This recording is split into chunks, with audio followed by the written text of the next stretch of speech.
Most gardeners waste half their water before it reaches plant roots. Here's how to cut your garden's water use in half while keeping plants thriving through the hottest months.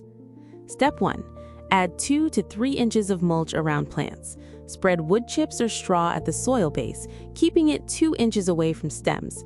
This cuts evaporation by up to 70%. Step 2. Switch to drip irrigation or soaker hoses. Lay them along plant rows at soil level. This delivers water directly to roots instead of spraying into the air, where 30% evaporates. Step 3. Water early morning between 5 and 8 a.m. Cool temperatures mean less evaporation.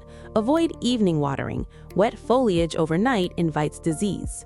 Step 4. Check soil moisture before watering. Push your finger 2 inches into the soil. If it's moist, skip watering. Most plants need deep watering only 2 to 3 times per week in summer, not daily. Pro tip: avoid watering during peak heat, 10 a.m. to 4 p.m.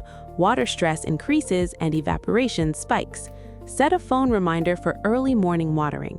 What water-saving trick works best in your garden? Comment below. Follow Sikho for more gardening tips. Visit Sikho.ai.